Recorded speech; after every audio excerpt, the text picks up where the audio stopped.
Hey folks, it's official. Funny or Die presents this year's Oddball Comedy and Curiosity Festival. Last year's Oddball Tour was so much fun. It's returning again this summer for 20 amphitheater shows, starting in Tampa at Mid-Florida Credit Union Amphitheater on August 8th. The lineups vary on each tour date, but here are some of the comedians you'll see on the tour. Louis C.K., Sarah Silverman, Aziz Ansari, Amy Schumer. I feel like I should be doing these in different voices like you hear on radio. Bill Burr, Dave Attell, Jeff Ross, Jim Gaffigan, Whitney Cummings, Dimitri Martin, Chris Hardwick, Hannibal Buress, Jim Jeffries, Reggie Watts, and oh yeah, me, Marc Maron. Tickets go on sale this Saturday at livenation.com. And we're also sponsored today by A24 and the new film Obvious Child, starring Jenny Slate.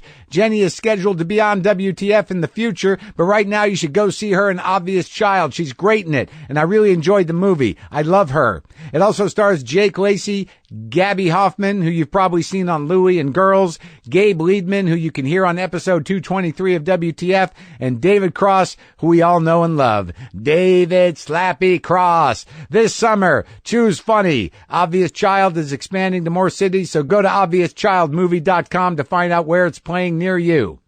All right, let's get on with the show. Lock the gate!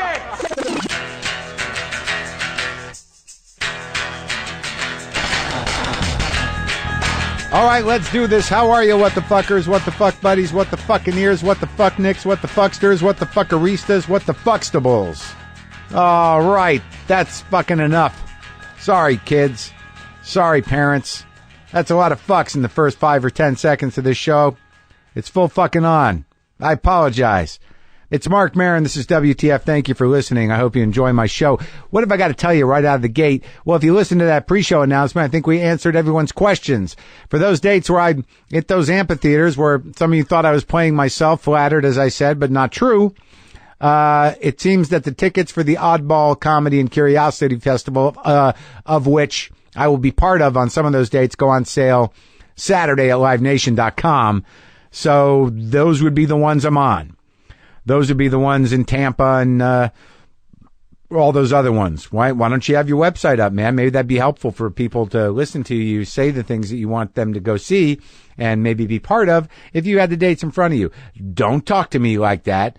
Don't sass me. I'm just trying to help. Who the fuck are you? I'm you, asshole. All right, this has been fun. We should be a comedy team. All right, well, let's go to the calendar. Let's go to the calendar now. Tonight, I am in Bloomington, Indiana at the Comedy Attic. Tomorrow I'll be there too, and Saturday. And then the oddball dates are Tampa, Florida, Charlotte, North Carolina, Atlanta, Georgia. Then I'm back in Charlotte at the Comedy Zone. And then I'm at Red Rocks in Denver for the oddball. I'll be at Mountain View, California, Irvine, Dallas, Houston, and Austin.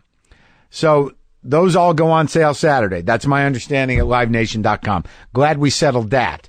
All right, today on the show, from the new film, and I don't say that too often, but you know him from a lot of things, but he is in Think Like a Man 2, Romany Malco. Maybe some of you know him from Think Like a Man, the first one, or some of you know him from 40-Year-Old Virgin. That's where I know him from. I ran into him on a plane, and I was like, you're that guy. He's like, holy shit, I love your show. And I'm like, you're on it. Let's do it. He's on the show today, and I'll tell you, man, I didn't know what to expect, but it was full on. It was a full-on conversation about a lot of shit. I learned a lot about rap music that I didn't know I was going to learn. We learned a little bit about politics, a little bit about the black man in politics, according to Romany Malco. We learned what else did we learn?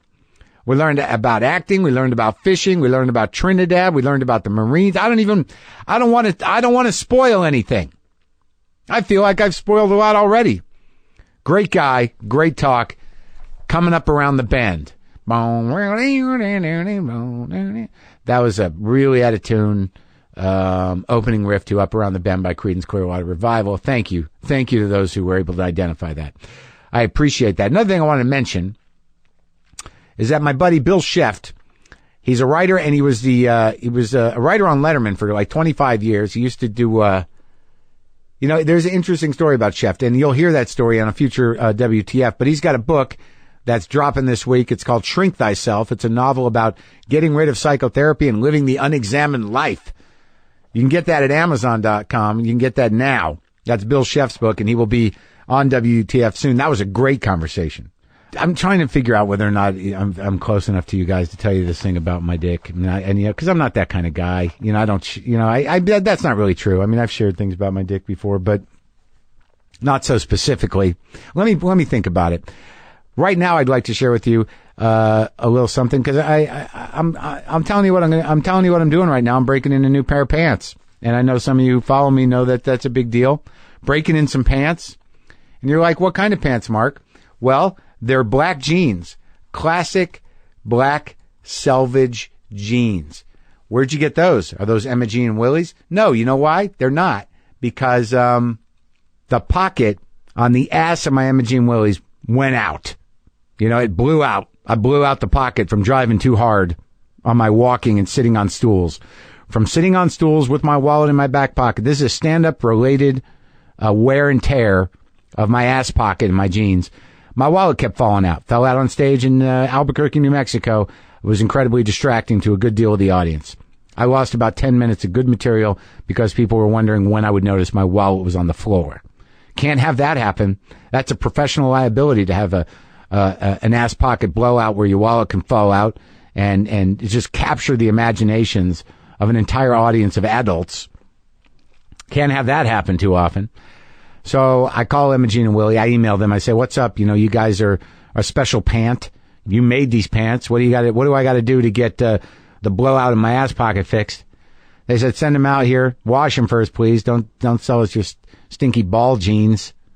Wash them, and we'll fix it in 3 to 4 weeks. Like 3 to 4 weeks, I need to get this ass back up on a stool before then. You can't have my pants up on the lift for that long. How long does it take to fix an ass pocket?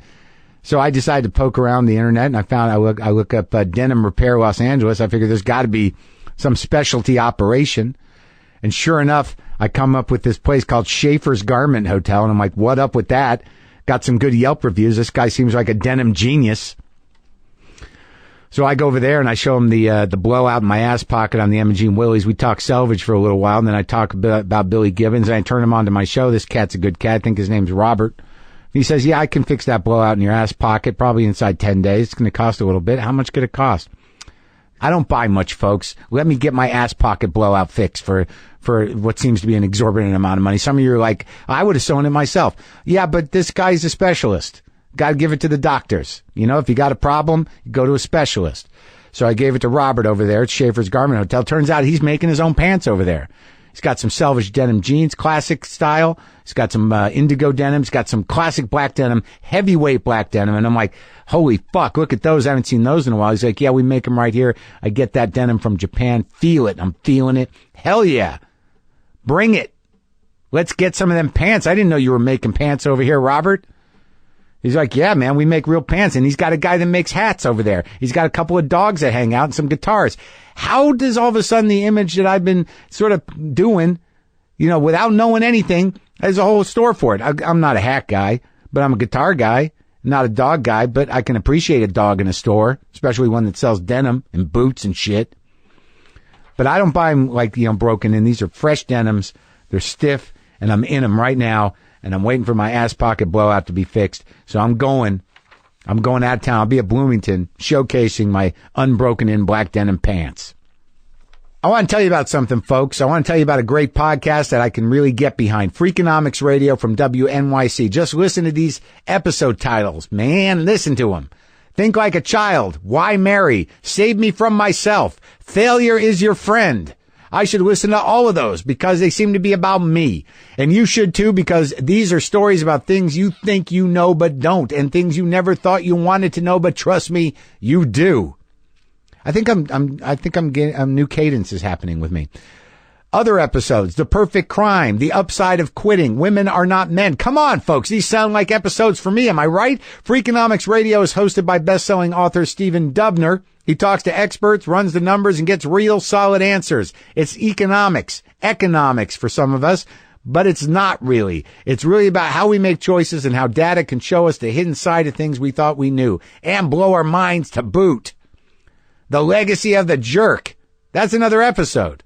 Get the Freakonomics Radio podcast today and find out how to think like a freak at Freakonomicsradio.com. That's Freakonomicsradio.com. Are you enjoying my new cadence?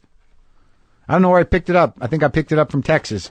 I think I picked it up on the Skype from Texas. I set up the dick thing. I should probably go into the dick thing. Is that okay? Kids, step out. So, I had this woman over, and I had minor tragedy in the bathroom. And it was a tough call what to do, but it was okay. I have never had the type of STD that would create a sore on your schlong, on your junk, as the kids say. Never had a sore on my junk. Okay, I never got that dirty or stuck my thing into the wrong place. So here's what I'm doing. All right, I don't know. This bathroom humor, literally, if it's even humor, it's just a story that I don't even know why I feel compelled to share it with you, but I seem to be in it. I seem to be doing it. Okay, all right. This is embarrassing, but why is that? It's never stopped me before. So I got this girl over, and I don't know her that well, and she's younger than me, and she's clean and pretty. And, sometimes smells are not to be shared until later. And sometimes you don't even want to let on that you do that, even though I talk about it. It was something I just had to stifle that. So I'm in the bathroom. I do my business. I figure I'll be polite. I'm going to light a match. So I had some wooden matches on the back of the toilet there. So I'm sitting on the toilet. I light the match. I wave it out. And then I go to put the match out in the toilet between my legs. And I stick the smoldering ember of the tip of the match right on to the top of my dick. And I branded it. This was not a good situation. I had another day with this person. And now I've got something that is going to appear much like a shanker of some kind on the head of my tool. So now I got to cop to this. I got to walk out of the bathroom and go, I just stuck a hot match onto my cock. And that's something you and I are going to have to deal with. And I'm willing to sort of write it out. I'll be fine, but I need you to know that's what that is. So be careful. I guess what I'm saying, sometimes politeness can burn your dick. Is that the moral to extrapolate from that? Is that where we go from there? I'm ashamed that I shared that story. It's going to be fine. It's getting better. Thank you for asking. Right now, I am more than pleased to share with you now my conversation with Romany Malco. Had a great time, and I had no idea I was going to have as good a time as I had. But he's a live wire. He's a good cat.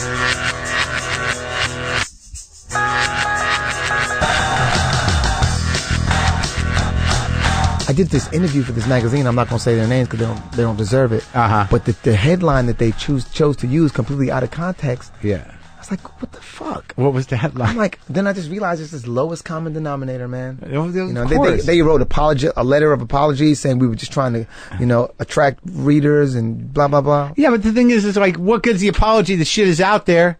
Thank you. Right? I mean, it's like, I appreciate you apologize, but could you now take it out of everyone's head? Thank you. I fucking agree. Exactly. And then now I did this association with me being this way. I'm like, fuck these people. What way? Man. What happened? Come on. Oh, man. What? I don't know. You don't have to mention the magazine. What was it? It's just implying that somehow or the other I had to get back to black people. What the fuck? What do you mean get when back? the fuck did I ever leave? When did I stop being black? You know what I mean? Yeah. And so anyway, it was hilarious and demeaning. Get back to black people. Yeah, like what was that based on? Like, because that interests me. That when somehow or another someone decides, like, you've turned your back on your black. Yeah. Like me. Out of all people, literally with my Tijuana Jackson and all this other stuff. And anyway, I just laughed at it, but they were like, we were just trying to, we realized it was a major oversight. We've corrected the issue, blah, blah, blah. Well, we realize it's a major oversight. You're still black and it's okay. Literally. And I just, from that point forward, I just like, okay, I just won't be fucking with these people. You know what I mean? Right. I think because of the fact that I started in mainstream. Mm-hmm. Starting in mainstream. What does that mean? White? You know what? Well, I don't know because what would you say the beginning? Like, it's a 40-year-old virgin was a big break for you. That was a huge break for me. 40-year-old virgin. Is that what would you consider that was when you were arrived where people knew you? 'Cause that's where I know you from. Yeah. 40-year-old virgin. But you were around a long time before that. Yeah, I was around for a bit, and I hadn't really been doing big stuff. Like the things I got to work with like Vince Vaughn early in the game on a project called The Prime Gig. But where'd you come from? Let's go back, because I go back. Okay. I'm willing to go back with you. I know, dude. I'm a listener. I'm an avid listener. I know. I'm prepared. I was just talking to Ashley about, she's like, I was looking for the cats, and I'm talking to Ashley, and she was like, they're in the bedroom. I'll show you. Yeah. And she said, they don't come out much. And I was like, well, I think they came out when Cranston was on.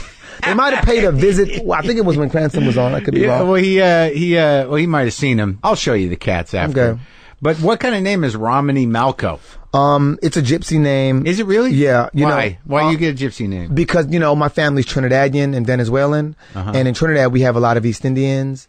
And I could be wrong about this, but just in Trinidad, being that, the East Indian culture is so common. Yeah. My name isn't that far fetched. You know what I mean? Right. Like probably the most spoken language in Trinidad is Bengali, which is like a dialect of Indian dialect. Have you spent time in Trinidad? Plenty. I went to school in Trinidad off and on as a kid. Oh my God. Yeah. So I have family from Venezuela, like Maracas in Venezuela, and then I have family from like San Fernando, Point 410, all over the place, Los Ciro, all over the place in Trinidad. And and both my parents met in Brooklyn, but they were both Trinidadians. My mom came from Trinidad to compete. She was she won Mrs. Universe. I mean, really? She won Mrs. Trinidad and Tobago and came here to compete. And my dad had come here because New York University, NYU. Yeah, NYU was very interested in my pops.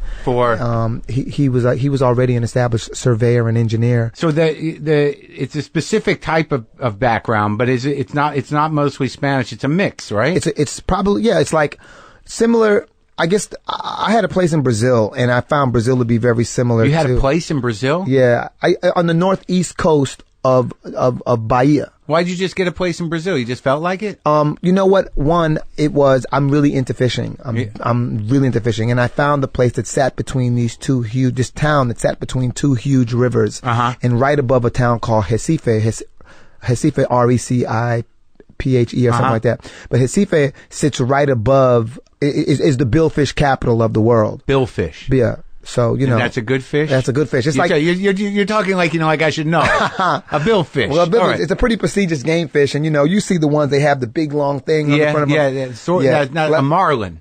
That's a marlin. Like a marlin, yes. So it's like a marlin. Yes. So you're a game fisherman. I love game fishing. You go out on a boat and you wrestle the fish. Well, now I go out on a kayak. So you're stripping it down. You're getting primitive. Primitive. I like it. You even out the playing field when you do that. But aren't you talking about fish that are as big as a kayak? Yep, absolutely. You want to be pulled around. If you ain't being pulled around, you ain't really, So you're out there with a kayak and a fishing pole that locks into your kayak, trying to catch fish that can pull your shit. Yep. That's right. And then you just wrestle it out until it gives up. Well, it's dope. And then what do you do with the fish? Well, then it depends. So I'm a catch and release guy. You know what I mean? Now, I caught like a 40-pound white sea bass, and his ass got ate. Where'd you get that? Oh, yeah. Well, yeah. Off the coast of Santa Barbara. A white sea bass off the coast of Santa Barbara? Right up here? Right up here. Is that normal? There's a season for them. And if you can get your line, there's a season where if you can get your line down past the barracuda, the sea bass are below them. Yeah. Because they're all feeding on like the bait fish. So there's barracuda off of Santa Barbara? Oh man, I've caught so many barracuda off of Santa Barbara because of my nerves. How many feet? 3 feet. 3 feet. 3 feet barracudas, 4 feet. Yeah. All teeth. All teeth. Sometimes you can't get them in the boat because a mako shark will just eat that before you can get. Wait, so you're pulling a barracuda in, and then a mako shark just jumps up and eats your fish? Absolutely. You see that regularly? Absolutely. That's a common problem with trying to get past barracuda, hooking a barracuda by accident. You have to deal with a shark that's going to come eat the barracuda. That's right. You were definitely in the food chain. Yes, exactly. You know what I'm saying? Just a little bigger shark will come take you off the boat. The last time I would say it was about a 7 or 8 foot mako shark. The last time I saw a shark in Santa Barbara, I had put my rod down to help a friend, and a fish pulled my rod into the water, and it was a brand new reel. I jumped off the boat, swam down after my reel. I could just see this little gold spool disappearing, and I came back, got on the boat, And about 10 minutes later, a Mako shark just started circling the boat. I was like, that's the it looks like up close, it looked like the pit bull of sharks. And was that the fucker that ate your reel? No, it ended up, there was a guy on the end of the boat who was throwing up the whole time. And his rod, so he was sort of involuntarily chumming. Exactly. And he hooked my line and ended up catching my rod 2 hours later. So you got the rod back? Got the rod back with a mackerel on it. A mackerel. So, all right. So you grew up partially in Trinidad till how old? Yeah, till I was 13. So you went through a lot of stuff there. Yeah. Definitely. Is that where you learned to love fishing? You know what? Actually, I learned to love fishing in upstate New York. Yeah. Because my pops would drive us out from Queens or from Brooklyn to upstate New York on the weekends, or every couple of weekends, take all the kids in the neighborhood when I was really young. So your dad was an engineer and a surveyor in Trinidad that did he get a full ride no. at NYU, or he didn't take it? My dad did not take the full ride at NYU. My dad just basically literally went from that to becoming a laborer. And he eventually worked his way up working construction here. Right. To becoming like a foreman and a superintendent. But prior to that, my dad literally, he had this gripe. He's like, a black man will never be recognized for his skills in America. That's how we felt. But why didn't he take the college gig? If I could be 100% frank, I believe that, a huge portion of my father's upbringing was in this weird way, like this conditioning, this constant invalidation of him and his abilities. And as a result of that, his insecurities overrode his actual ability. He didn't think he could cut it. He didn't think it. He always, Yeah. And, I definitely have adopted some of those, Hard not to. Yeah. You have siblings? I have one younger brother. Yeah. I mean, my dad's got like 13 kids, supposedly. I've met 5, for like. We're in Trinidad? In Trinidad, yeah. I mean, I imagine that shit stopped once he got stateside, right? Yeah. I mean, once he got stateside, he had me and he fell in love with my mom, and he had my brother. They met in New York. Brooklyn Basement Party, yeah. At Brooklyn, and your mom was a former beauty queen. Yep. From Trinidad. Yep. So it all worked out. Yeah. That's how she got here. She won the trip to America to come compete in America. And she didn't leave. No, sir. She got pregnant with me. And your dad was already a citizen? My dad was, I think they were both working on the citizenship. They were both about 23 years old. Wow. Yeah. So where do you get time to have another 12 kids? Was that after? That was before. Before? Yeah, it was before. So from 15 up, you just... Man, it's weird. I got siblings. Like, I've met Donna, Debbie, Clint. I mean, these people, like, we've hung a lot, and they're just a few years older than me. Mm-hmm. You know what I mean? Yeah. Yeah, my pops was a wild one, unfortunately. Before you left Trinidad. Yeah. Yes. And they're down there? All your siblings? Your half-siblings? They're down there. They are in Trini. I kick it with I used to kick it with Debbie. Debbie was one of my sisters, but I kick it with Donna a lot. Donna is the one that was closest to my pops. So you grow up in New York City. Yeah. And what do you do? What's your interest when you're a kid? When I was a kid, I mean, how'd you get to acting? I wanted to play professional baseball. Yeah. And I wanted to be an oceanographer. So you wanted to get into baseball. Were you playing? Yeah, like playing Little League, the whole deal. We had all. So it was a childhood fantasy. It wasn't like you were on the cusp. No, I moved to Texas when I was like, I left Trinidad at 13, moved to Texas. With your folks? With my dad. My parents, it's a long story, but basically my parents separated. When she found out about the 12 kids? Oh, no. She got pregnant because she found out about the kids. Got it. She was I'm like, going to hold on to this one. Okay. Yeah. Oh, really? Because my dad was like, we don't have to have children. I have 13 children. And my mom was like, 23-year-old, 24-year-old. Like, hell you do. And she insisted on getting pregnant. And she told me this story about she couldn't get pregnant. And she found this thing called Lydia Pinkham. Mm-hmm. And she said, I drank that Lydia Pinkham and I was pregnant instantly. And I thought, Mom, I got to research this thing now. And I researched it. It's the worst thing you could ever take for yourself. What is it? Lydia Pinkham was like this kind of hoax. I mean, it was basically a hoax back in the day that this woman sold, which was like a baby in a bottle. That was the logo. That was the slogan. If you take this thing, it helps you get pregnant. Kind of like today, if a woman can't get pregnant, she can get acupuncture. There's all these holistic things she can do. Right. Lydia Pinkham kind of marketed herself that way back in the day, but it was just really, I read the ingredients and researched the ingredients in it. Woo! Was it nothing or was it bad? It was bad. Oh, really? Yeah, it was really tough on the liver. Stuff that was really tough on the liver. So, but she ended up having 2 kids. And then your parents split up. And then they split up when I was about 12. Yeah, 12. Yeah. But you're okay with both of them? Were they okay with each other? Was it volatile? Was it? Did your dad kidnap you and take you to Texas? I did the kidnapping, actually, believe it or not. Yeah. What do you mean? Well, what happened was, I'm telling a lot, but my dad, he messed around. Well, clearly he had an issue with that. Right, exactly. And so my mother, who was this beauty queen and really sheltered, didn't really have any life skills. She thought she was going to live happily ever after with Prince Charming. And her method of retaliation... That was a lack of foresight, I have to say. I agree. This is funny as shit, but it's so true. Yeah. And, anyway, so she kind of, her way of dealing with it, coping, was doing the same thing. Mm-hmm. So ultimately, her and my dad went their separate ways, and she left with a guy who I thought was a drug dealer at the time. Mm-hmm.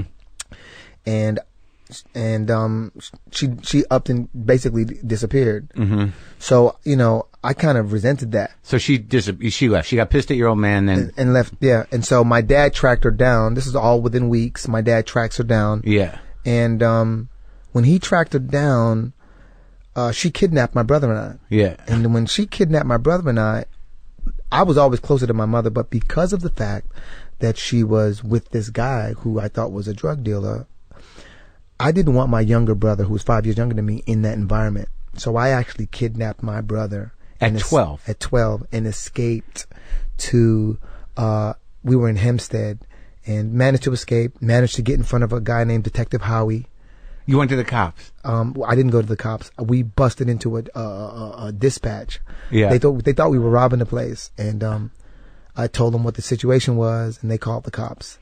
And I didn't want to go at the cops either. Didn't trust cops. You're a young black man in New York. You don't trust cops. And I ended up sitting across from a guy named Detective Howie, and he really listened to me. Yeah. And he knew that I was trying to escape the precinct. He knew I was trying to get out of the precinct. Yeah. And so he really took a moment to assure me that, I'm going to give you what you want. You just have to tell me what it is. Mm-hmm. And I explained to him what the situation was, but I didn't want to tell my mom and tell her that she was with this guy who was a drug dealer. I didn't want to tell him that. Was he a drug dealer? Yeah. All yeah. Right. My mom was so naive. She's like, really? I didn't know. I'm like, he was, all right. I'd be walking down the street and just run into Neil. Yeah. I'm like, what up, Neil? You know what are you doing out here? Exactly. Yeah. Anyway, so I sat with Detective Howie, and my dad had a friend who was a correctional officer, and they were able to track him down, and he actually, and then within a day, we had fled to the Caribbean. With your dad? With my dad. But your dad didn't know where you were. Your mom took you, and he didn't know where you were. He had no clue. So this was like, you had to get out, find somebody, you're going to find your dad. Yep. And then you went to Trinidad. Went to Trinidad, yeah. And you just holed up for a while. I was there from the age of 12 to 13. And then who the hell decided Texas? Well, my dad had already been going, part of the reason he was able to have these affairs is because all this time he'd been working in Texas, because construction was like a big thing. The oil was big in Texas at the time. So he was working on oil rigs? Yeah, working on oil rigs, building oil rigs. They call them shutdowns, or where they shut down an oil rig, or they start building one, So he's working for them big companies that just does oil rigs. Brown and Root, Exxon, all those different companies, yeah. Uh-huh. Yeah. As a foreman at that time? No, back in those days, just a pipe fitter. Wow. Yeah. That's a filthy hard job. It is a filthy hard job, man. My dad put in work. I remember there'd be times, I grew up in one of the blessings, and you're going to laugh at me saying this, one of the blessings I had is living in a fucking trailer park. I grew up in trailer parks. In Texas, we lived in the projects and we lived in trailer parks. I got to see all different kinds of culture, especially being West Indian. Yeah. So you got the Trinidadian experience, which is multicultural. 5 most spoken languages in Trinidad. Ready? Yeah. English, Bengali, French, Spanish, and Chinese. How many you speak? I speak 1, which is, and I barely speak English. Yeah. And I studied French for a long time, but I'm not fluent in French at all. And I studied it for a long time. You gotta have a knack for it. You really do. I lived in Paris, and I went to school at the European Language Foundation while I was there. Teachers refused to speak to me in English, and I managed to get around. But once you're not there, once you're not running it all the time, you don't. Yeah. All right. So you go to Texas. So I go to Texas, and so you're living in the trailer park. Living in the trailer parks, just kind of exposed me to culture in ways that I hadn't thought about. Like what kind of culture? Good? Are you talking good or bad? Well, it was a different kind of racism. It was a different kind of trailer park racism. Yeah, it was different. And I realized, it wasn't just us. like, I always felt like, oh, you know, black people have it so bad. And here I am, 13 years old, living in a trailer park, and I'm like, oh. White people, they don't got it so good either. Oh, shit. So it's not, it's like, you know, it's poor everybody. People. It's poor people. It's everybody. Yeah. I was like, oh, wow. And, you know, that was interesting. And was there any bonding, though? Was there any sort of, like, that's an interesting idea. I mean, I'd obviously thought that, you know, the idea of poor white people, poor black people, that there is oppression and a sort of contempt of the poor, and a lot of race. That's something we don't talk about in America as class. Right. But was there any sort of unity around, you know, the anger of treatment of whites and blacks together? You know what? We weren't intelligent enough. I don't think at the time. I don't think that people were. I think that. Well, what I picked up on was that being West Indian, right? Or even just being a black American, being someone who was born, I'm the first American born in my family.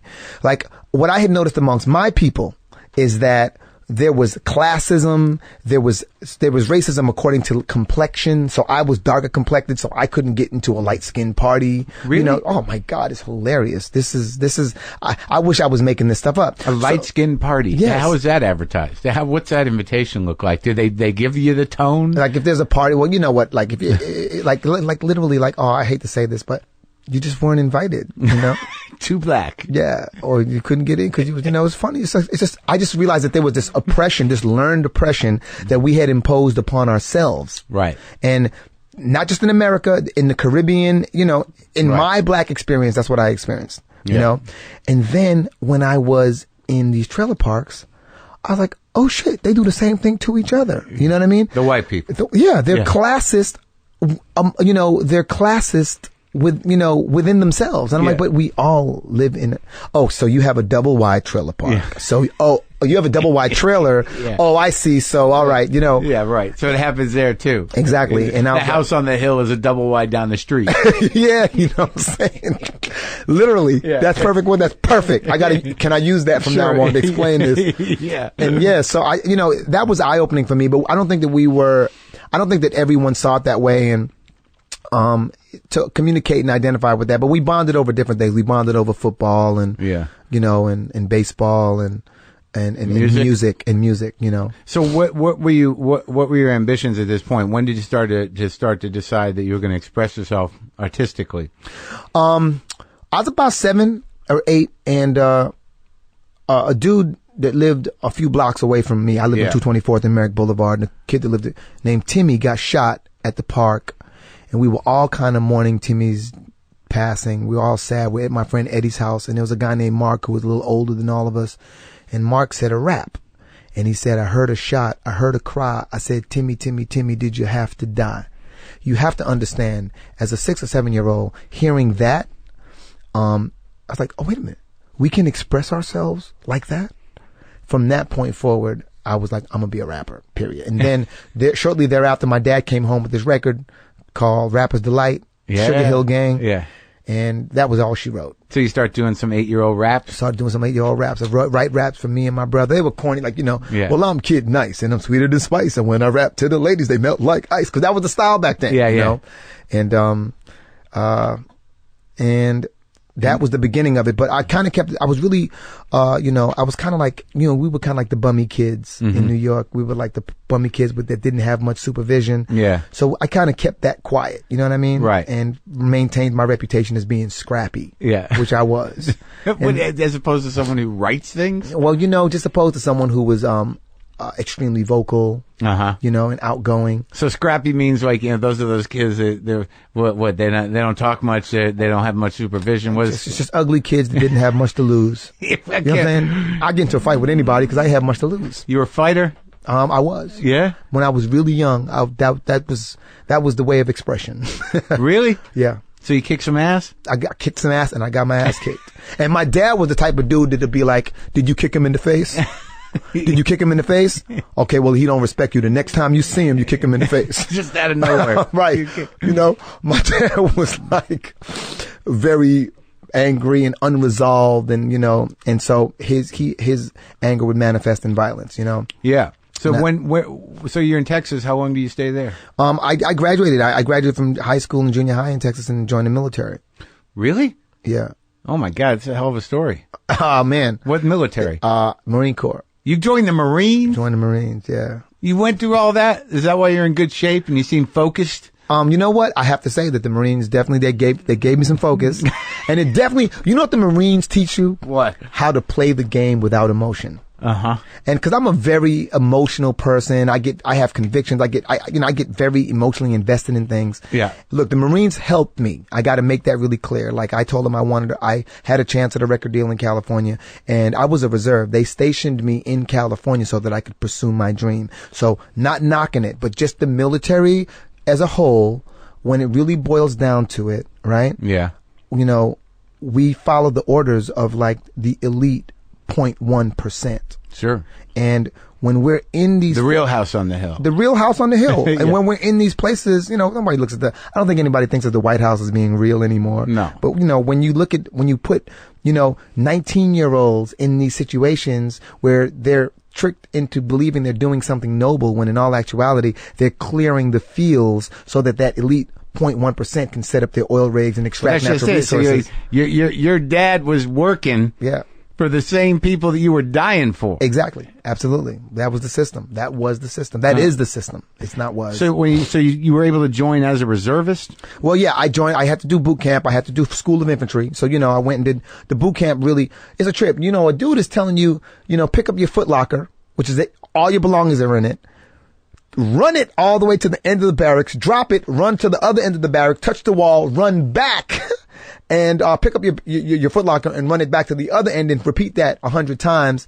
After a while, you just detach. I never forget. I first got to the military, right? For what? Just for what? Just because they want to? Well, you were in They trouble. decide you were scrappy? Yeah. Yeah, exactly. Yeah. No, they do it to everybody. Like when I first got to we first got off the buses and we first showed up at boot camp, they had like 300 of us in a room. And all the drill sergeants are sitting up on the table in front of us. Yeah. And they're joking with us. Hey, who eats pussy? Yeah. Who does this? Who does that? Yeah. And kids are raising their hand because the drill sergeants are joking with them. Yeah.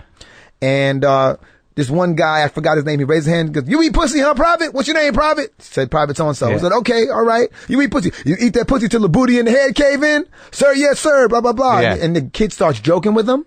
And they flipped on a dime, surrounded him, and I thought they were going to beat his ass. And they were like, "You think it's fun, Private? You making eye contact with me, Private?" They were going in on him so hard. I was like, "Oh, I get the game.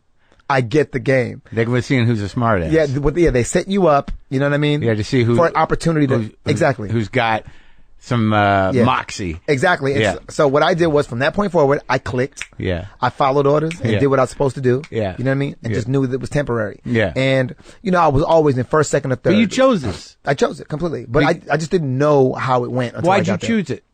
Because I didn't really, all I knew was I wanted to be a rapper. And I didn't really have any other direction than that. So I thought that if I got my military time down, at least I would have the option for the GI Bill. Yeah. So I said, you know what? I'll have the GI Bill in place. I can always go in and use it towards getting a house, use it towards getting, an education. Right. I didn't know that from the time that you sign up for the GI Bill, you actually extend your term. At the time, that's what the deal was. So you were in for how long? 4 years. So and that's it. That was it. And you ended up what? You went to boot camp. You went to. I only did like infantry training? Yeah. I was. Yeah, that's the other thing. You can choose any MOS you want, but I ended up being a grunt 0311. And so I did boot camp, and then with the School of Infantry, we call it School of Infantry back in the day, right? And that was on Camp Pendleton, and we just basically learned the drills. We learned hand-to-hand combat. We learned how to shoot. Yeah. Yeah. Damn, back in them days, I was running 3 miles through the woods, through the mountains in like 17, Well, you're 21. still in good shape, right? I'm decent. You know what I mean? I'm decent, but yeah, I try to. It's just really more eating than anything. Mm-hmm. Just I avoid sugar at all costs. So back to answer your first question of when did I start to use my voice was that when I moved to Texas, living in trailer parks and whatnot, I decided to be vocal about my rapping then.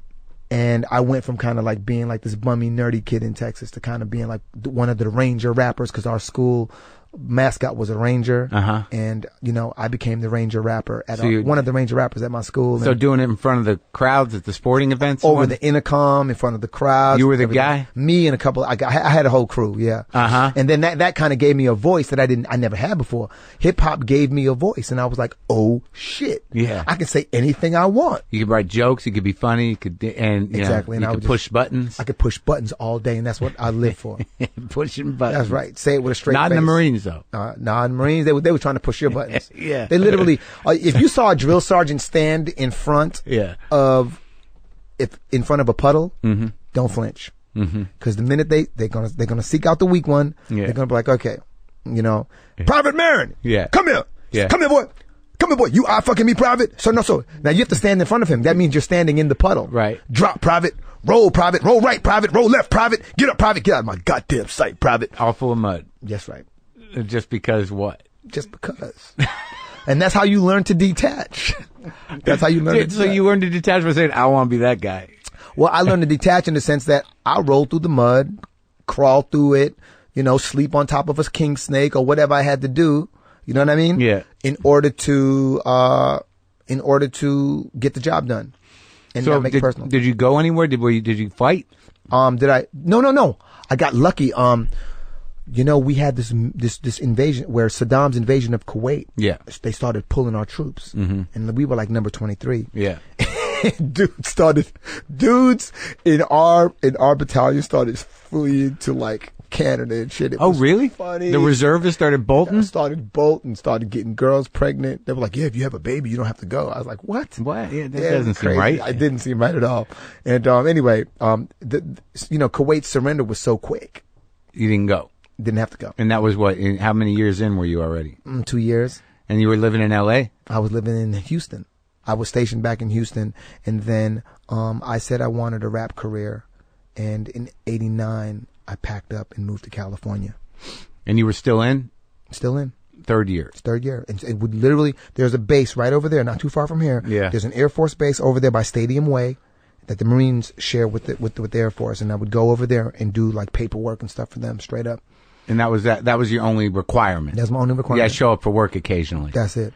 So you come out, so what were you doing in Houston? I went to school, junior high and high school in Baytown, Texas. So my goal was to go get my crew and move to California so that we could get a record deal. But they didn't want to go. Yeah. They were like, we can do it right here in Houston. Yeah. And it's true. There were like some budding rap groups like the Ghetto Boys, Royal Flush, Raheem. There was a record label called Rap A Lot Records. There was a dope dude named Action back in the day. And you knew all these Scarface. guys? I mean, we would rap with them at the or battle rap and stuff like that at this club called the Rhinestone Wrangler back in the day. Houston? In Houston. And that, what was that like, battle rapping? This is a world I don't know about. So you got battle. It's like you go for the jugular. You try to hurt people's feelings. The other guy. You try to hurt the other. You try to destroy their crew. So it's not a collaborative community thing. It's more like the dozens amplified. It's the dozens amplified, but then you come together and you're like, it's the game. It's the game. Right. I'll never forget this guy named Willie D. He said, he had this thing where we used to wear these kung fu shoes all the time. Your guys. Yeah. And he had this joke. This This dude said, it should crack me up so much. He said, this motherfucker dressed like you know karate. Head like a donkey and a German shepherd body. The country is funniest shit I ever heard. This shit had me crying. So when you do that, it's all improvised usually? A lot of time we just made it off from the top of our heads, but we would come with prepared raps too. Yeah. So you get to go in on them, like make some personal shit about them. So this was a whole night. So guys would be on stage together? Yeah. And we were too young to be in the club. So Big Steve, who owned the Rhinestone, would make us sit by the door until it was time to battle. Yeah. And then we got to go on stage and battle with the big dudes, we were just so good. Yeah. He was like, I get these dudes. And your kids too, which is cool. Yeah. They're exactly. like, these youngsters are going to come in here and do this thing. Exactly. And you're waiting by the stage door? Waiting by the stage door. When we opened our mouths on stage. Yeah. It was a problem. Yeah.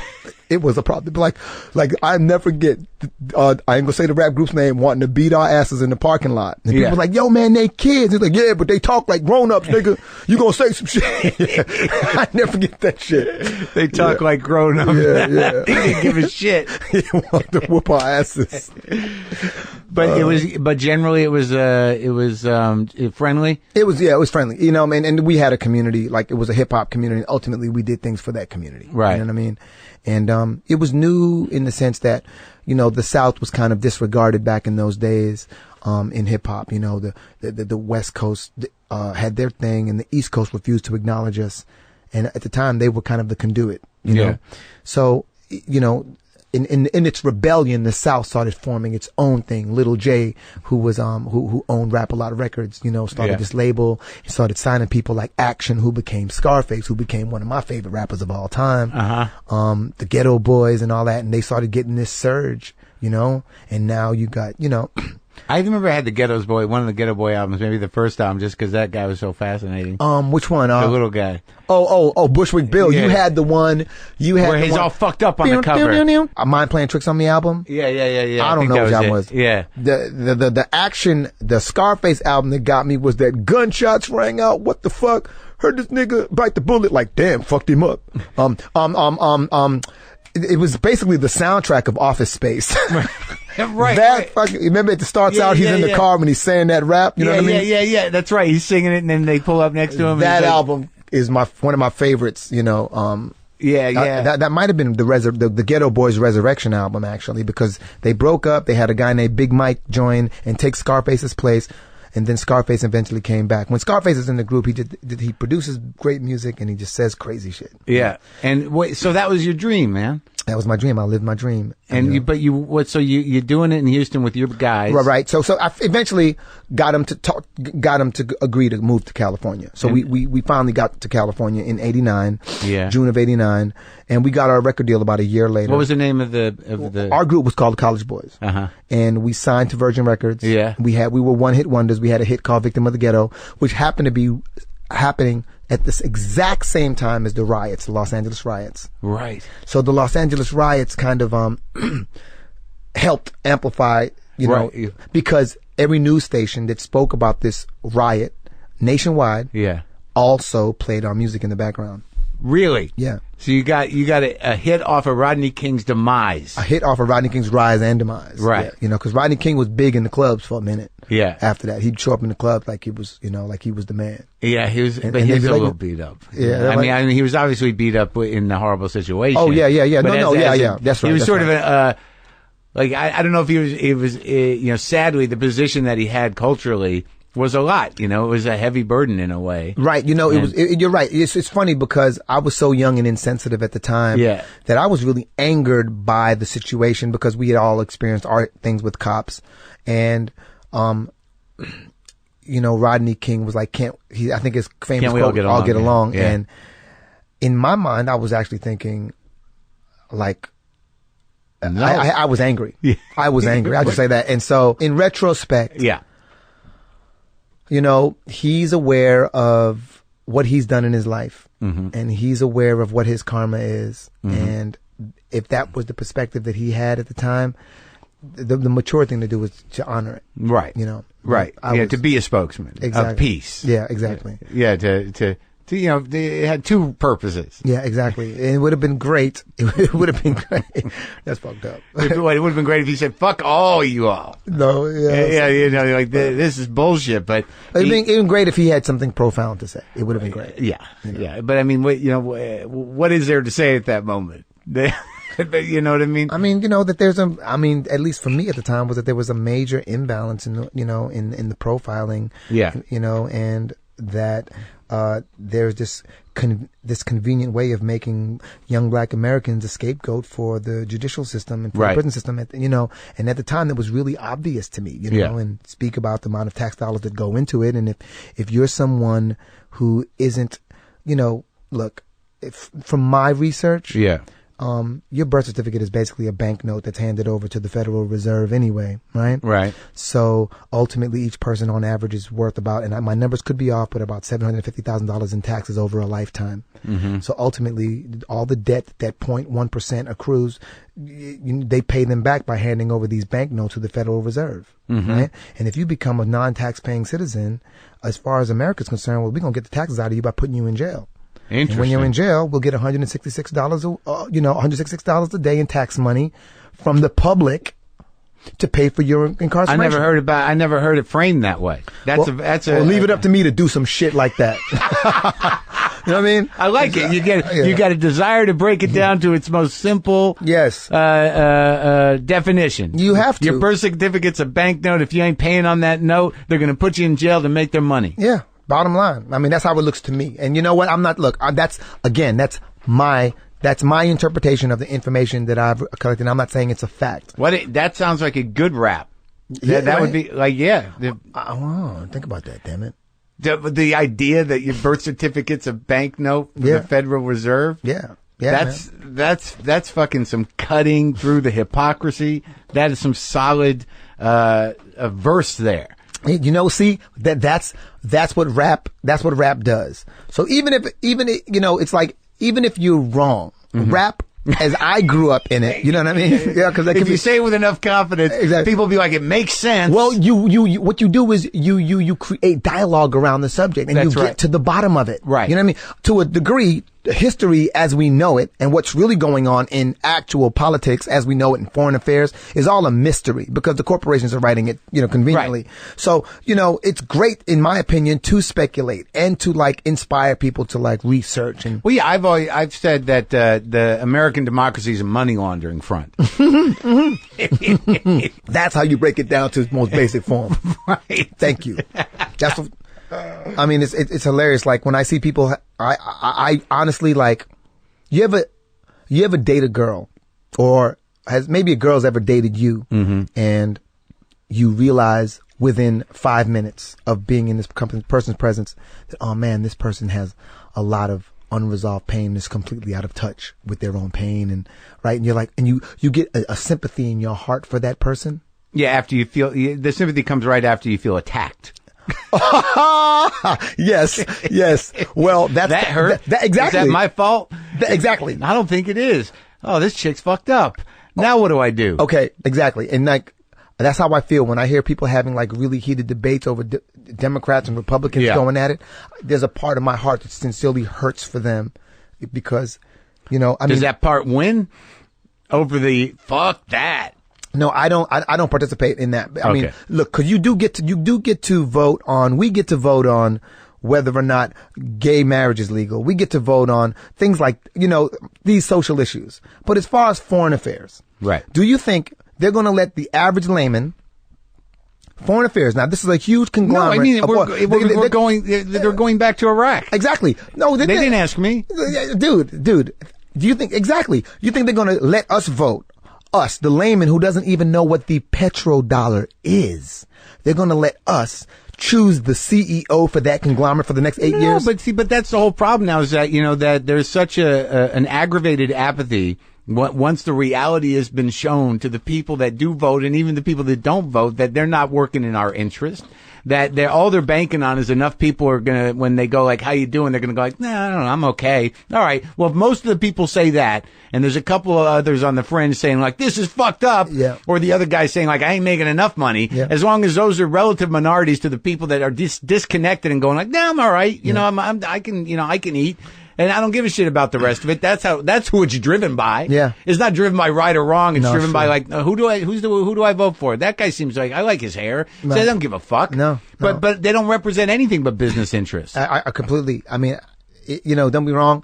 The last girl I dated, her dad was a delegate, and it really helped me. I got to go in and see them vote on someone, and I realized that when you go state to state, people care.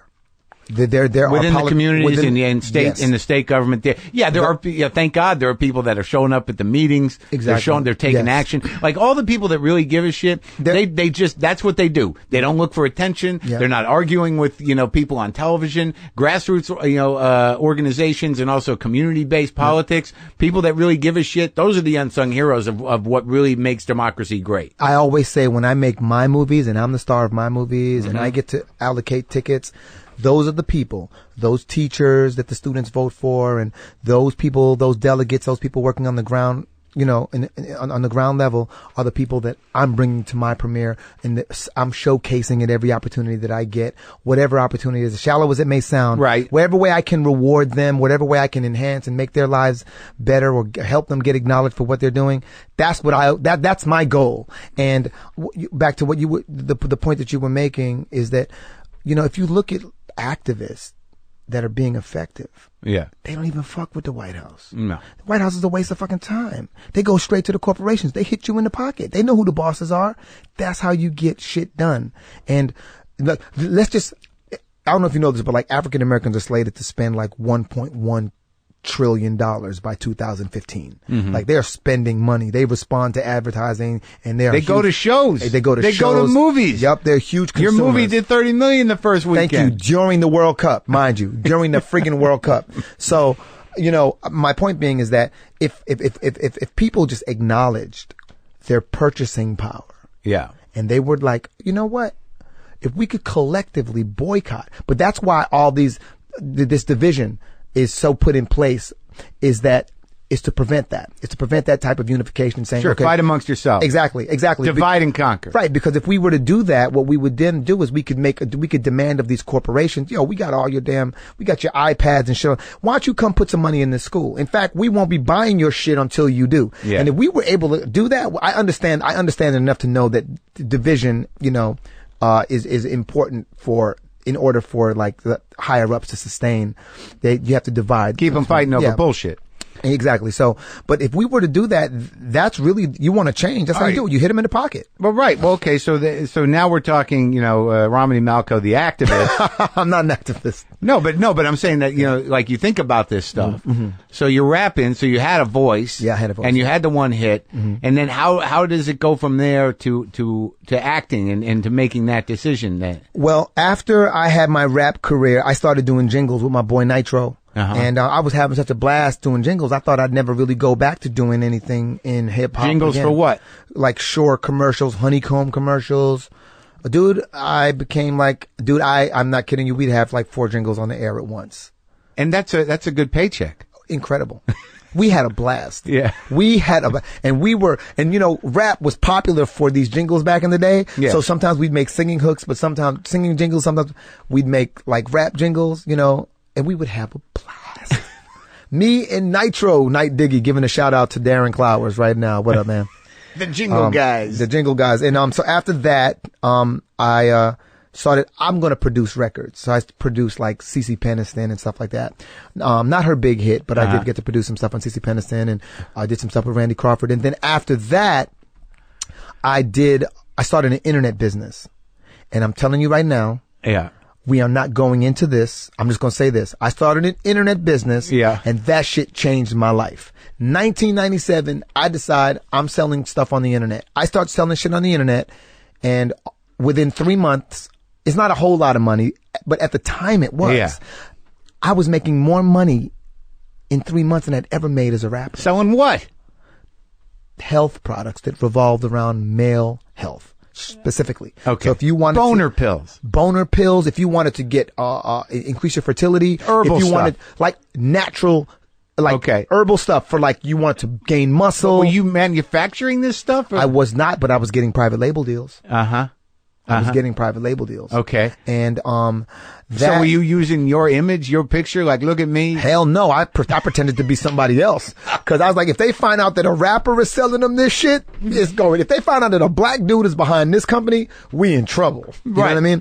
So I did it. I would pretend to be, I would speak to everybody on the phone and just pretend to be a spokesperson for the company, but I would never make it seem like I owned it or that it was me. But it was your thing. It was my thing. And where the hell did that come from? Where'd the incentive for that? The inspiration? You're producing records, you're rapping, you're making jingles, I'm going to sell herbal boner pills. A comedian that who I'm not going to name. Okay. Said she was going to be in a certain magazine. Okay. Turns out that when I went through the magazine, it was just her hands. Uh-huh. And she was holding a blurb in Details magazine. Uh-huh. I read that blurb and it gave me the impression, it like a light bulb. I was like, if I advertised on sports radio, mm-hmm. I'd be hitting 99% of my demographic if I started, doing things around male health. And I couldn't let that go.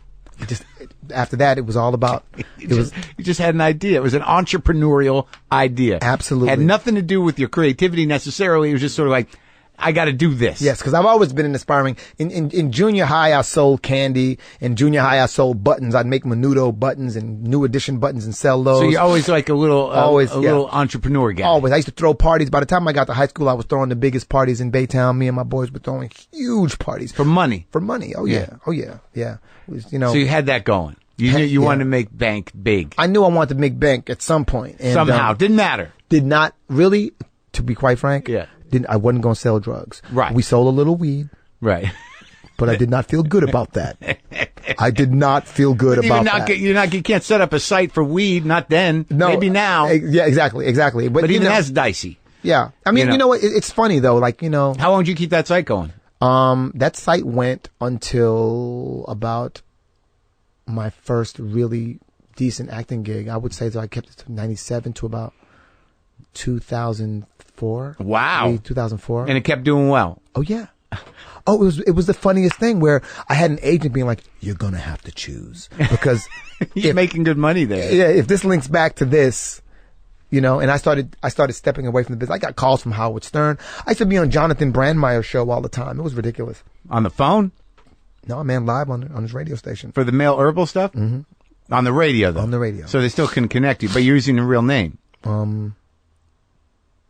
What else do you want to talk about?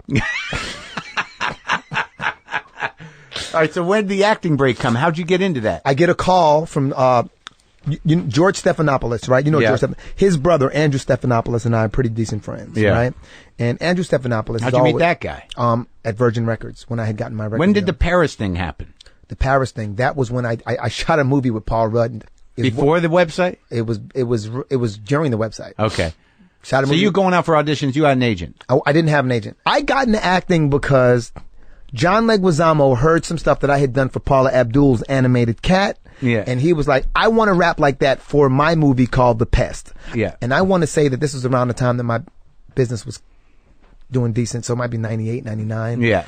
And so I started writing this stuff for John Leguizamo and we started hanging out. And his wife at the time was named Yelba. Yelba. And she was like, Rom, we hang out with comedians. You one of the funniest people we ever met. And I wasn't trying to be funny. Yeah. So it was an insult. I never thought of myself as funny. Right.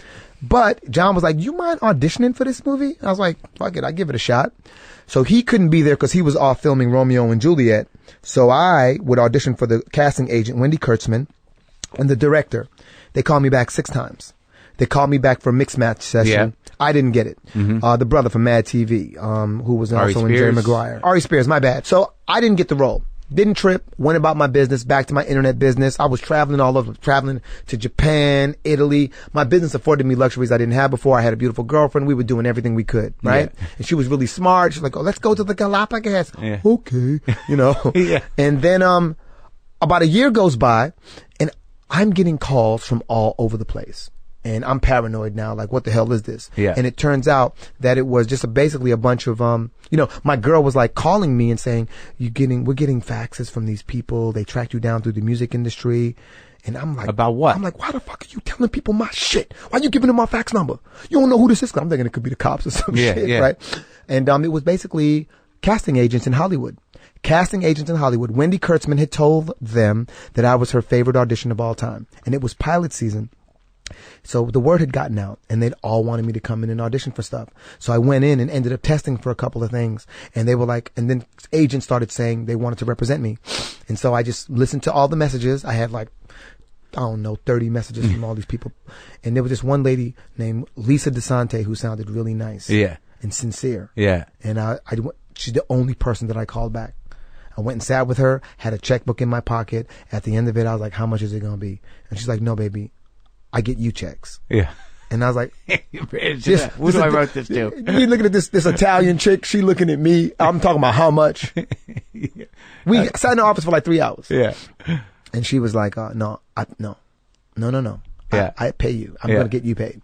And then that was it. And I started acting from there. Did you stay with her? I stayed with her forever, but, there came a point where, you know, Lisa DeSante has a huge temper. Mm-hmm. and her temper was... Is she a solo shop? Or she worked for somebody? She does, she's a manager now. She's all established and rocking now. Right. But at the time, I went, I tried to stay with her best as I could. But, to justify my move from Lisa DeSante, I would just say that, I had a manager, and I had Lisa DeSante as my agent. Lisa DeSante was sending me out for the role to play Tupac in this MC Hammer story. Yeah. And my management called her and said, don't do that. And she was like, why not? She's like, because he should be the lead. And they had an argument. Yeah. And I ended up booking the lead. Yeah. And I thought to myself, I didn't even think of myself as the lead. Yeah. Maybe I need to be in the company of people who think of me as the lead. You know what I mean? Right. What was that movie called? It was called Too Legit, the MC Hammer story. It was a VH1 movie. Oh, okay. So, all right. So you did a lot of little stuff. Did a lot of bit parts. They were funny bit parts, right? Yeah. Some were funny and some were straight. One of them was a drama, my first show was called Level 9. And after I booked enough TV, I booked a lot of commercials first. And then after I booked commercials, I started booking a lot of TV. And then after I started booking a lot of TV, I worked my way up to getting a TV show. And then after a TV show, I started working my way up to getting small roles in movies. And then eventually worked up to being a significant player in a movie. But what happened is around 2000, one of my best friends, his name is Jesse Parrots, who I had met through my girlfriend. My girlfriend's bigger sister booked me in my first commercial at the time. I met a guy named Jesse Parrots.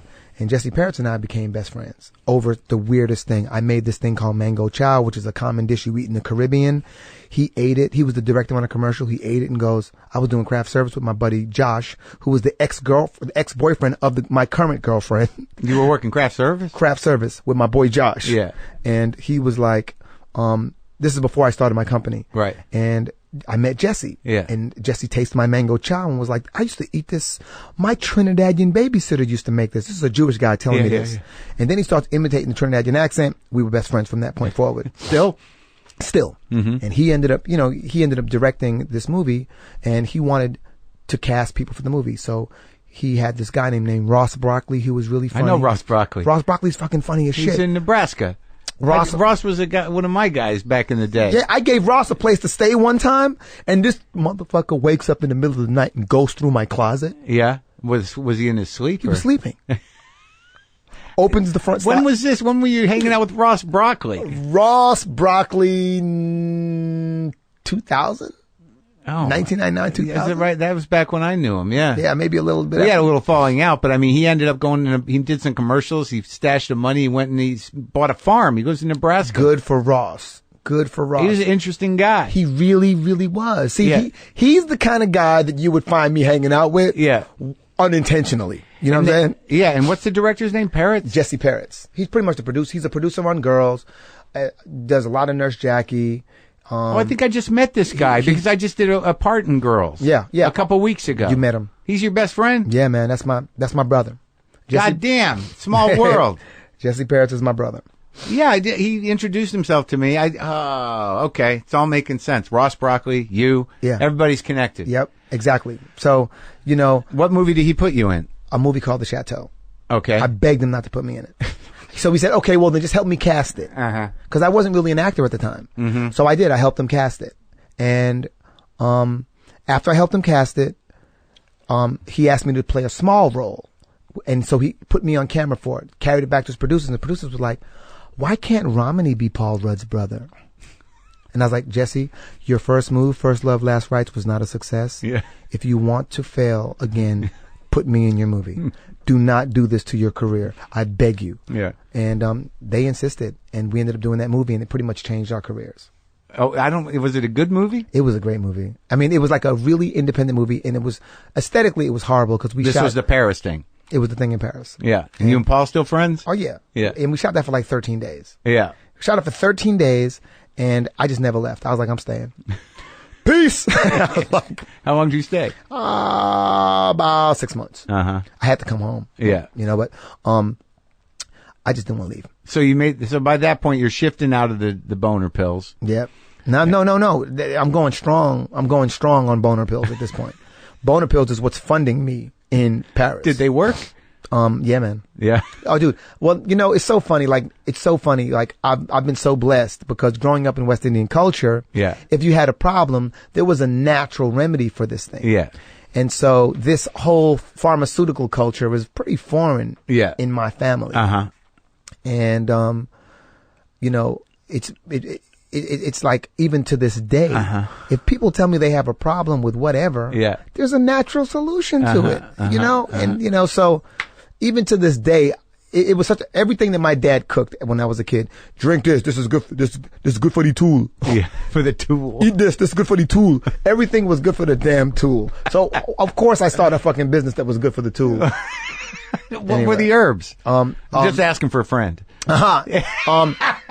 Now, there's things like guarana and, I can dig that stuff up and I can promise you, I can point your guys in the right direction. For the tool. Help for the tool. Everything good for the tool, man. Take that. That's good for the tool. All that good for the tool. I still ain't answered your damn question. But the point is, is that I, did this movie with Jesse Parrots, and the next thing you know, people were asking me to be in other movies. And but the big break that everyone knows you for, and which you first sort of hit me, was as Jay in 40-Year-Old Virgin.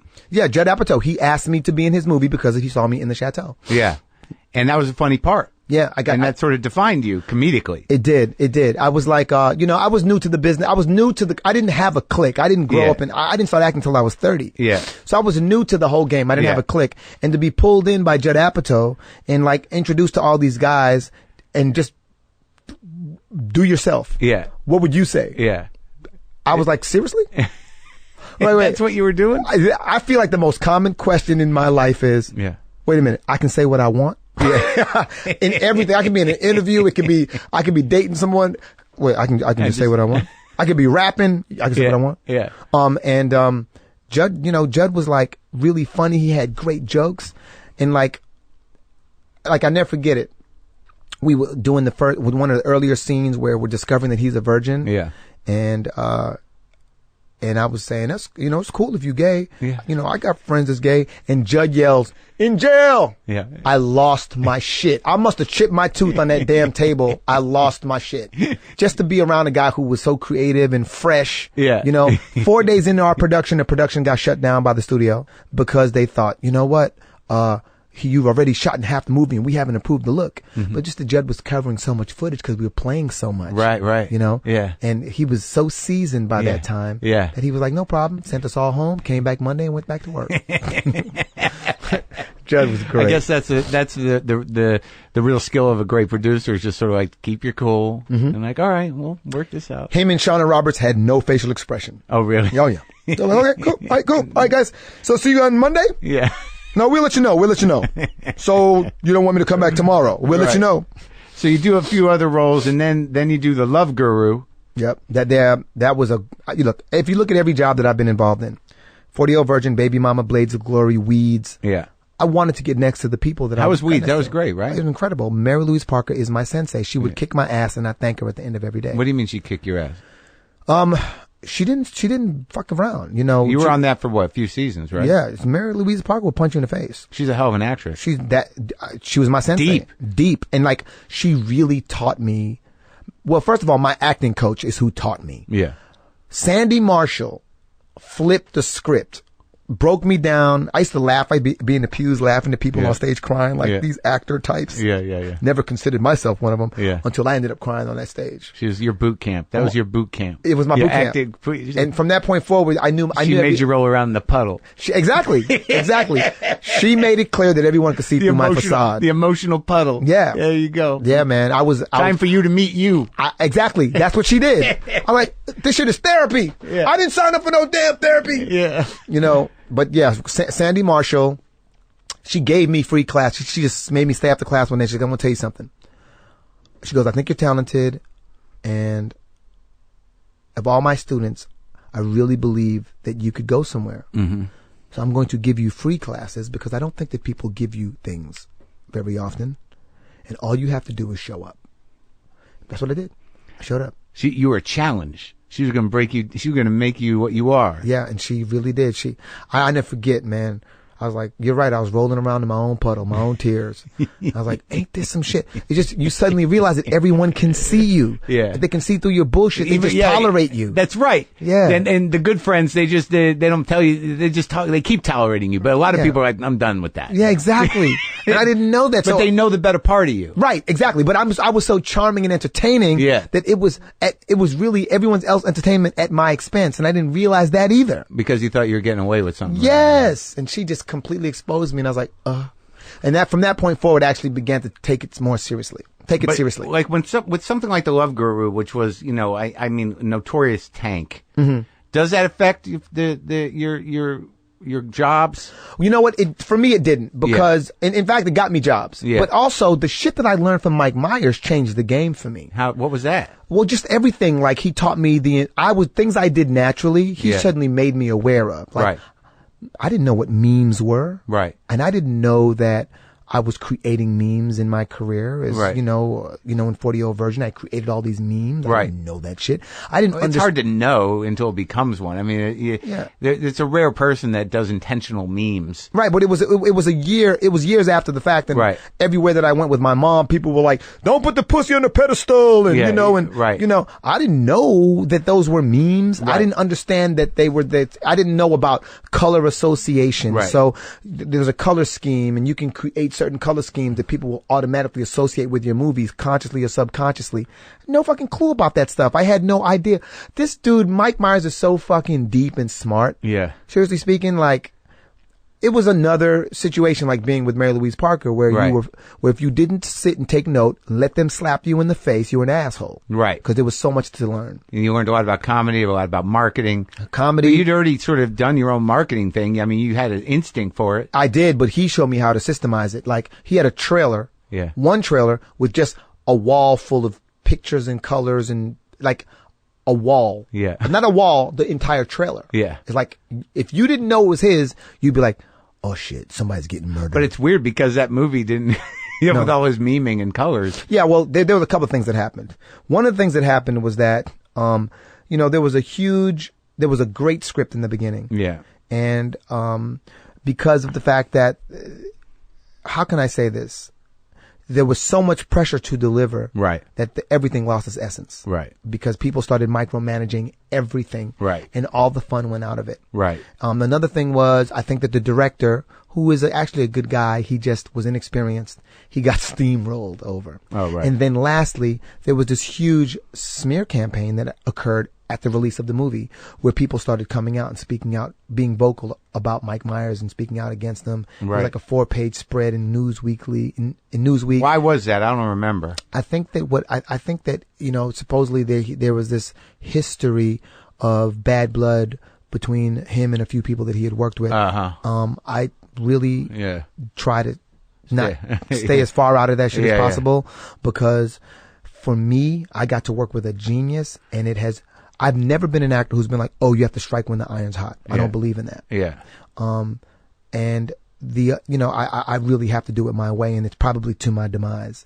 And then the other part of it is that I've gained so much artistic integrity from being in the presence of people like him and Mary Louise Parker, that it was worth every penny for me. I don't really care if a movie, I get everything I'm going to get out of the movie while we're making the movie. That's it. Yeah, that's it. I don't look and go, oh, our movie's going to do 30 million this weekend. That's not me. But it did. It did. You had something to do with it. Yeah, I know. Yeah, it's true. I know.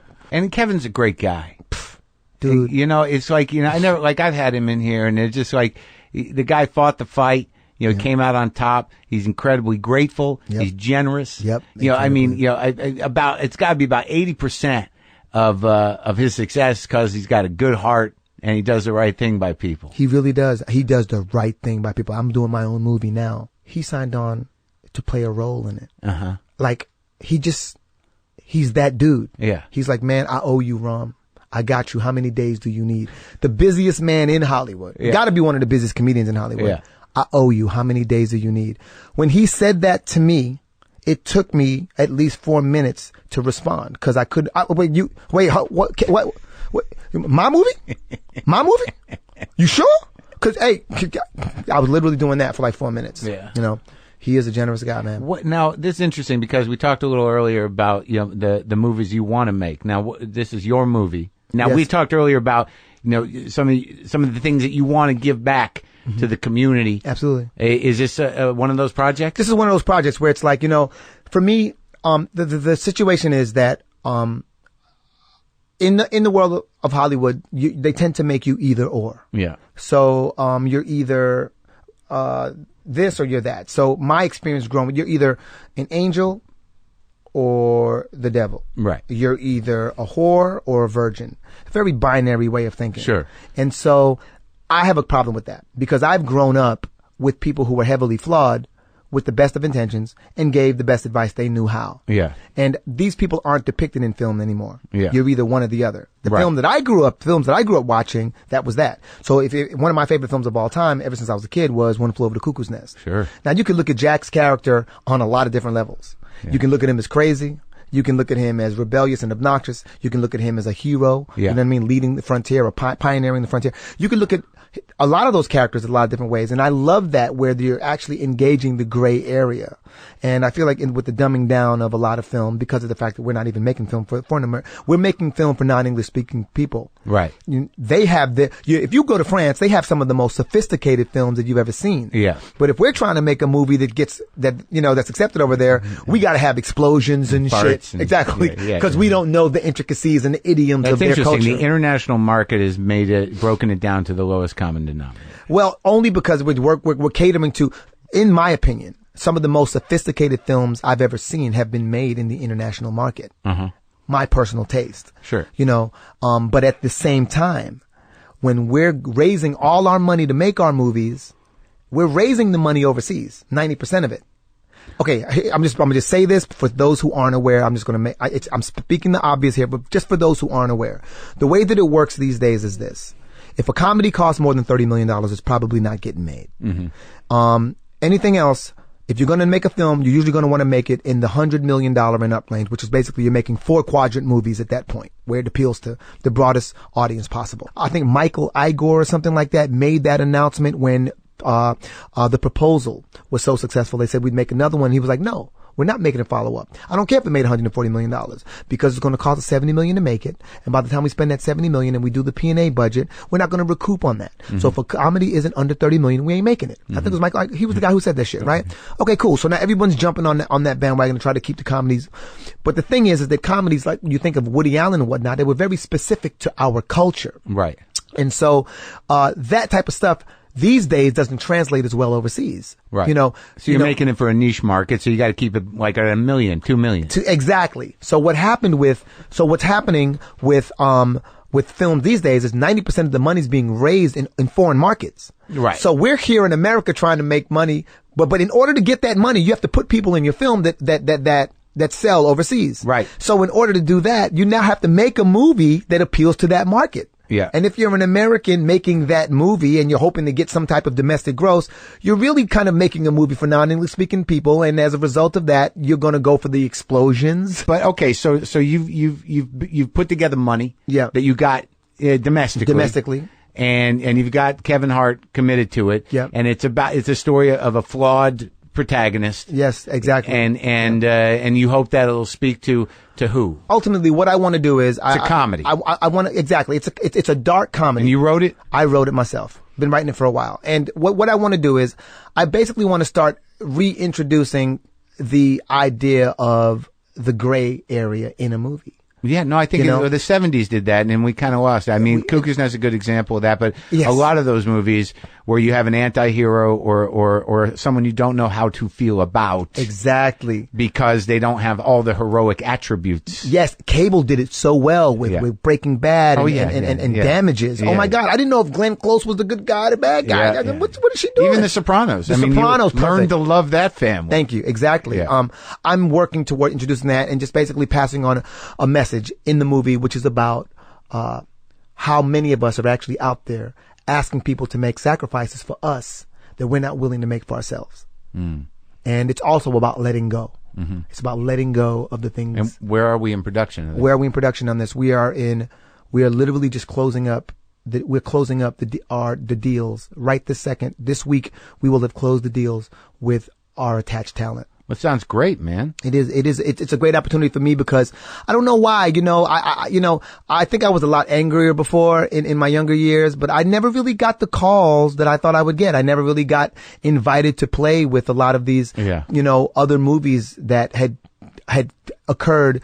I never really I didn't start being asked to be a lead until recently, like over the last year and a half. How old are you? I'm 45. And so, and I was look good though. You look 35. Thanks, man. I appreciate that. Thank you, dude.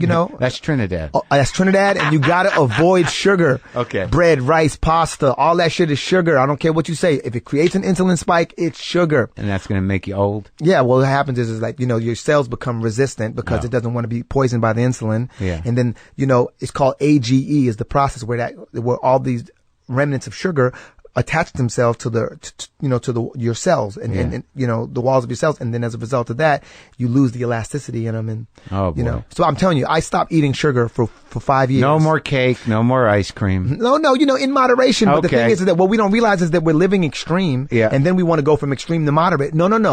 You got to go from one extreme to the next, and then you got to work your way back to moderate. All right. Well, before we go, tell me about Tijuana Jackson. Oh, Tijuana Jackson. He's an ex-convict turned motivational speaker that I created. And, Mike Myers really helped influence that as well. I've been doing them for like 13 years. Doing them where? I just doing them for my friends. And then a few years ago, I put them on the internet, and that was all she wrote. Yeah. And, he's this dude who is flawed. Again, the gray area. He's heavily flawed. Yeah. He'll be smoking a cigarette and preaching about health at the same time. Sure. Yeah. And he's got these interesting quotes where he's like, he's like life coach with a goon hand, and he'll be like, life is like a vending machine. You know what I'm saying? It's full of change. That type of shit. He thinks he's really proud of himself. You know what I mean? Early bird gets the worm. Early hawk get to eat both them bitches. Heard me?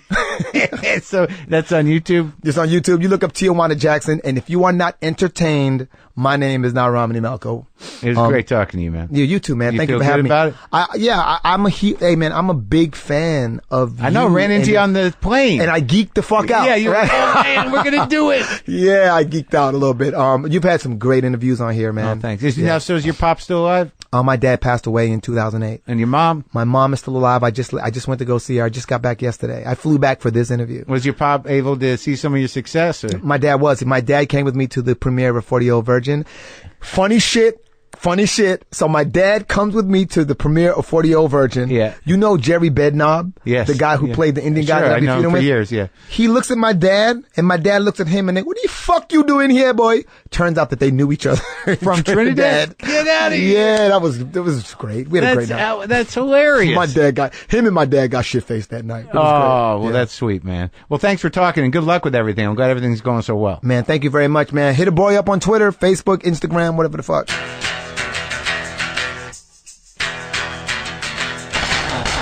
Great talk, right? Was I lying? I was not. And since I last talked to you, my jeans are a little more broken in. I imagine that my junk is healing. And I'm sharing too much. Go to WTFpod.com for all your WTF Pod needs. Check the schedule. Get that app for free. Upgrade to the premium. You can stream all 400 episodes. Haven't seen Death Black Cat in a few days, but I don't know. Maybe he'll check in. Everything's all right. As I said, I am in Bloomington, Indiana tonight, tomorrow, and Saturday.